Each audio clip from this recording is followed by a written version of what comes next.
மகர ராசி அன்பர்கள் அனைவருக்கும் வணக்கங்க. இப்போ நம்மளுடைய தலையெழுத்து நம்ம தூங்குற திசையால மாறுதுன்னு சொன்னா நம்புவீங்களா? நம்ம நம்பினவங்க நம்மள ஏமாத்திட்டாங்க அப்படின்னா கூட பரவாயில்ல. ஆனா நம்மளே ஒரு தவறு செய்யறோம். அந்த தவறுக்கான தண்டனைய நம்ம தினமும் அனுபவிக்கிறோம். அதுலயும் நம்ம வீட்டு படுக்கை அறையில இருந்தே இது ஆரம்பமாகுதுங்க. மகர ராசி அன்பர்களே, இந்த திசையில நீங்க தலை வைத்து படுத்தீங்க அப்படின்னா உங்க வாழ்க்கை முழுவதுமே உங்களுக்கு பண வரவு அதிகரிக்கும், கௌரவம் அதிகரிக்கும். இந்த வீடியோ பாக்குறதால உங்க வீட்டுக்கு வெளியே இருக்கக்கூடிய அந்த கோடீஸ்வர வாழ்க்கைய உங்களால உள்ளே அழைக்க முடியுங்க. இந்த பதிவு மகர ராசி அன்பர்களுக்கு ரொம்பவே பயனுள்ளதா இருக்க போகுது. முதன்முறையா நீங்க நம்ம சேனலை பாக்குறீங்கன்னா மறக்காம சப்ஸ்கிரைப் பண்ணி வச்சுக்கோங்க. மகர ராசி அன்பர்களுக்கு உங்களுக்கு அதிர்ஷ்டகரமான வீடுகளும் நீங்க தலை வைத்து படுக்கக்கூடிய திசையை பத்தியும் தெரிஞ்சுக்க போறோம். பொதுவா மகர ராசி காலபுருஷத்துக்கு 10வது ராசி. ஒரு நல்ல மகர ராசியில பிறந்தவங்க ஒரு நல்ல ஆளுமை திறன் உள்ளவர்கள், ரொம்ப கவனமா இருக்கிறதுல வல்லவர்கள். எங்க சென்றாலுமே அவங்க வரலையா இவங்க வரலையா அப்படின்னு கேட்கும்படியாகவே இருப்பாங்க. அந்த அளவுக்கு தங்களை மறைமுகமாக பிரபலப்படுத்திக்கிறதுல சாமர்த்தியசாலிகள். ஒரு சின்ன குழுவா இருந்தாலும் ஒரு பெரிய கூட்டமா இருந்தாலுமே தங்களை பற்றி பிறர் பேசணும் அப்படின்றத அதிகமாகவே விரும்புவாங்க. அவங்களுடைய சாதனைகளை வெற்றிகளை பற்றி பிறர் புகழ்ந்து பேசி பாராட்டணும் அப்படின்ற ஆசை மகர ராசி அன்பர்களுக்கு உண்டு. இதுவே அவங்களுடைய தன்னம்பிக்கைக்கு ஒரு சான்றாகவே இருக்குங்க. பொதுவாகவே மகர ராசி அன்பர்களை பொறுத்த வரைக்கும் பலவீனமாகவே இருக்கலாம்.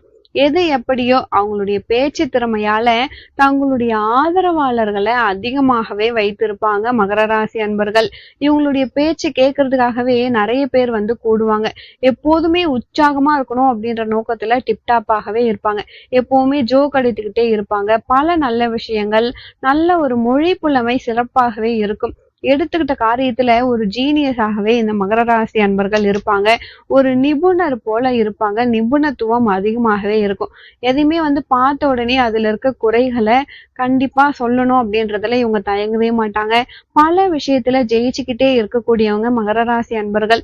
இருந்தாலுமே சில சமயத்துல அவங்களுடைய இயல்பை மீறி கூர்மையான வார்த்தையால சிலரை துன்பத்திடுறாங்க. சில நேரத்துல கோபம் பயங்கரமா வந்துடும். ஏன்னா இவங்களுடைய ராசியில செவ்வாய் உச்சமாகறதால பெரும்பாலும் மகர ராசி அன்பர்களுக்கு ஒரு சில நபர்களுக்கு வீடு அமையறதுல சிக்கல் அதிகமாகவே இருக்கு.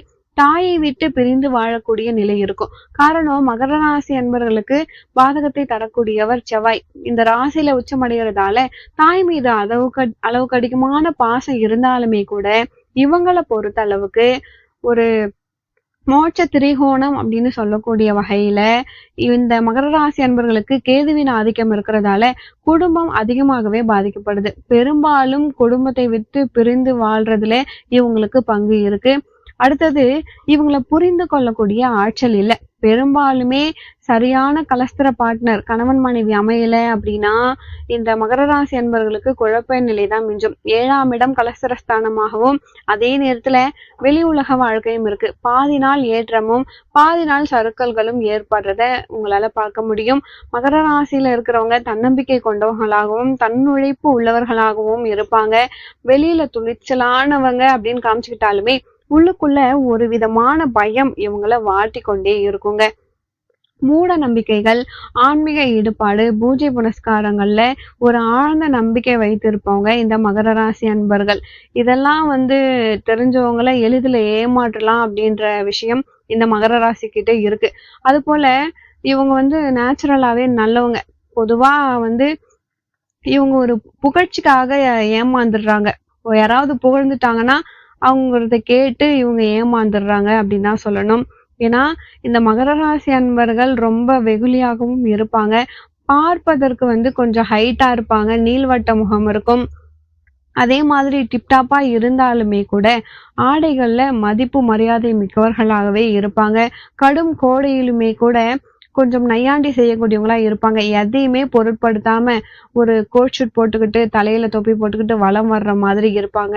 கடற்கரை, மலை எல்லா இடங்களிலுமே ஒரு நகைச்சுவையும் ஒரு சிரிப்பா மற்றவங்களை சிரிக்க வைக்கணும் அப்படின்ற மாதிரி ஒரு எண்ணம் இருக்கும். குறிக்கோள்களை எட்டுறதுல இந்த பெரிய குறிக்கோள் இருப்பாங்க. அதாவது எப்படியாவது கஷ்டத்திலயும் சரி, வறுமையிலும் சரி, தரித்திரத்துல இருந்தாலுமே கூட அவங்களுடைய கொள்கை நம்ம ஜெயிக்கணும் அப்படின்றதுல கரெக்டா இருப்பாங்க. மகர ராசி அன்பர்களை பொறுத்த வரைக்கும் தொழில் நல்லா அமைஞ்சிருச்சு அப்படின்னா இவங்களுக்கு குழந்தைகள் வகையில ஏதோ ஒரு குறைபாடு இருக்க வாய்ப்பு இருக்கு. காரணம் என்ன அப்படின்னா 5ஆம் இடம், அதாவது வீடு வாசல் அமைவதுல பல சிக்கல்கள் மகர ராசி அன்பர்கள் இருக்கு.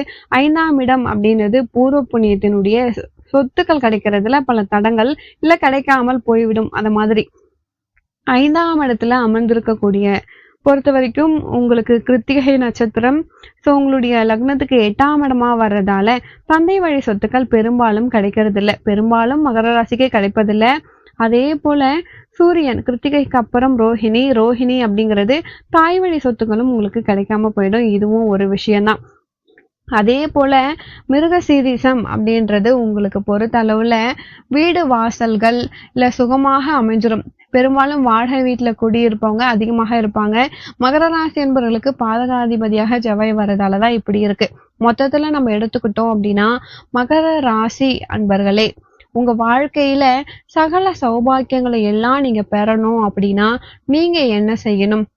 அந்த மகர ராசி அன்பர்களே, நீங்க அவிநாசியப்பர் ஆலயத்துக்கு போயிட்டு நீங்க வழிபாடு பண்ணலாம். பெரும்பாலும் நீங்க குடியிருக்கக்கூடிய வீடுகள்ல வாஸ்து குறைபாடுகள் கண்டிப்பா இருக்க வாய்ப்பு இருக்கு. கழிவு நீர் வெளியேறக்கூடிய இடத்துல ப்ராப்ளம் இல்ல குடும்பத்தோடல இருக்கிற வரைக்கும் உங்களுடைய இள வயதில் வாழ்க்கை சிறப்பாகவே இருக்கும். வயது ஏற ஏற இவங்களை பொறுத்த வரைக்கும் பாலைவனத்துல வாழ்றது போல இருக்கும். ஏதோ ஒரு குறைபாடு இல்ல சஞ்சலத்தோடு இருக்கும். வீடுகள் பெரும்பாலும் சரியா அமையறதில்ல. வாஸ்து குறைபாடு உள்ள இடங்கள் இல்ல குறைபாடு உள்ள நிறுவனங்கள், வேலை பார்க்கும் இடங்கள், அது போல மேல் உத்தரத்துக்கு கீழே தங்கக்கூடிய நிலை, சின்ன கட்டிடத்துக்கு அருகிலேயே பெரிய கட்டிடங்கள் இருக்கும். நீங்க தங்கி இருக்க இடத்துக்கு அருகில மழை இருக்கவும் வாய்ப்பு இருக்கு. அதனால உங்களுடைய வளர்ச்சிக்கு பகையா இருக்கு. ஸோ வீடுகளை 100% வாஸ்துப்படி அமைச்சுக்கணுங்க. மகர ராசி அன்பர்களே, பெரும்பாலும் வெள்ளை நிறத்தை அறையில பயன்படுத்துறீங்க அப்படின்னா வாழ்க்கை சிறப்பா இருக்கும். கிழக்கு திசை தலை வைத்து படுக்கிறதால மிக சிறந்த நல்ல பலன்கள் உங்களுக்கு உண்டாகும். சும்மா வெறுந்தரையில படுத்தாலுமே கூட மகர ராசி அன்பர்கள் நல்லா அசந்து தூங்கிடுவாங்க அப்படின்னே சொல்லலாம். பொதுவா தாமதமா படுக்கக்கூடிய பழக்கம் இவங்களுக்கு உண்டு. அதிகாலையில் எழுந்து விடுவார்கள். மிக சிறந்த பண்பாளர்கள், ஒரு மனித குல உத்தமர் அப்படின்னு தான் சொல்லணும். இவரை போன்ற மனிதர்களை இந்த உலகத்துல பார்க்கவே முடியாது. அவ்வளவு நல்ல குணம் உண்டு. யாராவது ஒரு சத்ரு இவங்களுடைய தொழில இருப்பாங்க, எதிரி முளைத்துக்கிட்டே இருப்பாங்க. எப்படி அப்படின்றத இவங்களால தெரிஞ்சுக்கவே முடியாது. தலைமை பண்புகளை அடையணும் அப்படின்றதுக்காக போராடிக்கிட்டே இருப்பாங்க. மிக உயர்ந்த இடத்துல ஒரு தொழில் பண்ணணும், பெரிய ஆளா மாறணும் அப்படின்றதுக்காக தடுமாறி மேலே ஏறுவாங்க. யாரோ ஒருத்தவங்க கீழே இறக்கிடுவாங்க. அத மாதிரி வாழ்க்கையில மகர ராசி அன்பர்கள் நீங்க வெற்றி பெறணும் அப்படின்னு நினைச்சீங்கன்னா மதுரை மீனாட்சி அம்மனை நீங்க இடைவிடாது பிடிச்சுக்கணும். மேல்மலையனூர் அங்காளம்மனை இடைவிடாது பிடிச்சுக்கணுங்க. அதே போல திருநெல்வேலி மாவட்டத்துல இருக்கக்கூடிய நெல்லையப்பர் கோவில், காந்திமதி தாயார், அதே போல சொரிமுத்து ஐயனார், இந்த தெய்வங்களை எல்லாம் நீங்க பிடிச்சுக்கிட்டீங்க அப்படின்னா உங்க வாழ்க்கையில உங்களால உயர முடியும். ஒரு முறையாவது நம்பி இந்த கோவிலுக்கு போயிட்டு வாங்க. படுக்கை அறையில தேவையில்லாத பொருட்களை இல்லாம பார்த்துக்கோங்க. பிறர் கொடுத்த இலவசமான பொருட்கள் அதை சுத்தம் செய்து அதுக்கு ஒரு நீங்க பயன்படுத்திக்கலாம். பெரும்பாலும் பழைய பொருட்கள் ஏதாவது ஒண்ணு உங்க வீடுகளுக்கு சேர்ந்துருதுங்க. மகர ராசி அன்பர்களே, பிறர் உபயோகித்த துணிமணிகளை உபயோகிக்கத அவாய்ட் பண்ணிக்கோங்க. காரணம் என்னன்னா உங்களுடைய படுக்கை பொறுத்த வரைக்கும் 12ஆம் இடம் குரு பகவானின் வீடு, தெய்வீகமா இருக்கணும். சோ உங்களுடைய வீட்டை பொறுத்த வரைக்கும் ஸ்ரீரங்கநாதரின் திருவுருவ படம் இருந்தா நல்லது.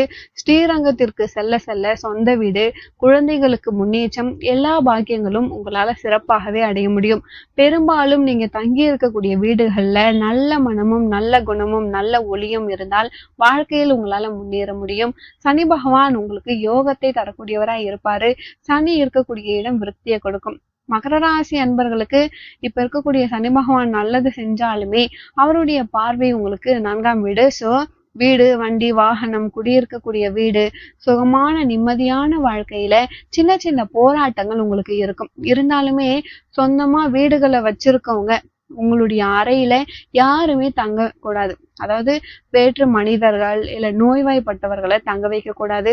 உங்களுடைய தலகாணி, பெட்ஷீட், போர்வை இது போன்ற பொருட்களை எல்லாம் வாரத்திற்கு ஒரு முறை சுத்தம் செய்து நீங்க வச்சுக்கிட்டீங்கன்னா சிறப்பாகவே இருக்குங்க. அது போல மகர ராசி அன்பர்களே, உங்கள் அறையில நீர் வச்சுக்கோங்க. அப்படி இருந்தா வெளி உலகத்துல தொழில்ல உங்களுக்கு வெற்றி கிடைக்கும்.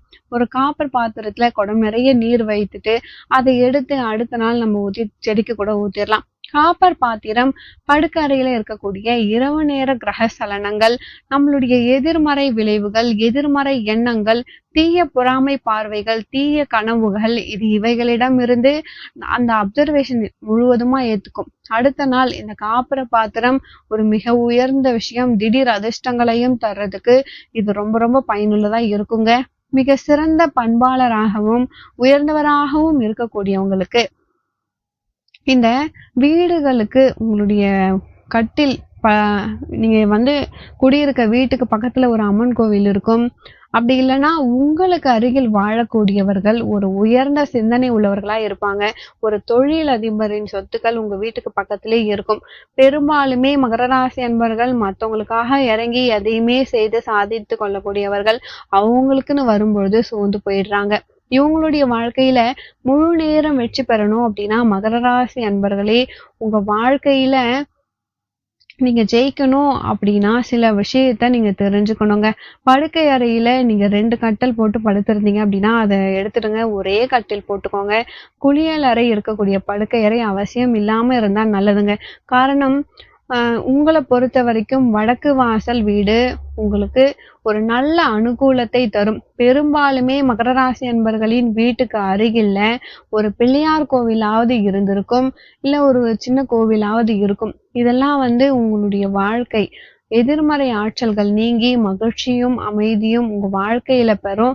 கண்டிப்பா மகர ராசி அன்பர்கள் எல்லா நலங்களும் நீங்க பெற்று வாழ்வீங்க. ஏன்னா நீங்க ரொம்ப ரொம்ப நல்லவங்க, யாரையும் கெடுக்கணும் அப்படின்னு நீங்க நினைக்கல. நீங்க போன பிறவியில செஞ்ச தீவினை பயனின் காரணமாக உங்களை பொறுத்த வரைக்கும் குடும்பத்தை விட்டு பிரிந்து போய் நிறைய பேர் இருக்காங்க மகர ராசி அன்பர்கள். அதனால பெரும்பாலும் உங்க வாழ்க்கையில தந்தையோடு ஒரு பிரச்சனைகள் சர்வ சாதாரணமா வந்துடும், எதிர்பார்க்காத நேரத்துல வந்துடும். ஸோ தந்தையிடத்துல தாயிடத்துலயும் நீங்க கொஞ்சம் எந்த விதமான மோதல் இல்லாம பாத்துக்கிறது ரொம்ப ரொம்ப நல்லது. அப்படி இருந்தா உங்களுடைய வாழ்க்கை சிறப்பாக இருக்கும். மேலும் மேலும் உங்க வாழ்க்கையில நீங்க வெற்றி அடையணும். ஏன்னா இந்த மகர ராசி அன்பர்களே, நீங்க உங்க வாழ்க்கையில ஜெயிக்கணும். அதுக்காக தான் இவ்வளோ ஒரு நல்ல விஷயத்த நம்ம சொல்லியிருக்கோம். நீங்க தெற்கு சைடு தலை வைத்து படுக்கலாம், அதுவும் உங்களுக்கு ரொம்ப ரொம்ப சிறப்பாகவே இருக்குங்க. மகர ராசி அன்பர்களே, இந்த பதிவு உங்களுக்கு ரொம்பவே பயனுள்ளதா இருக்கும். இந்த வீடியோ பிடிச்சிருந்தா மறக்காம லைக் பண்ணுங்க. மேலும் உங்க வாழ்க்கையில நீங்கள் சீரும் சிறப்போடும் செல்வ செழிப்போடும் வாழ நானும் இறைவனை பிரார்த்திக்கிறேன். அடுத்த ஒரு நல்ல பதிவில் மீண்டும் உங்களை சந்திக்கிறேன். நன்றி.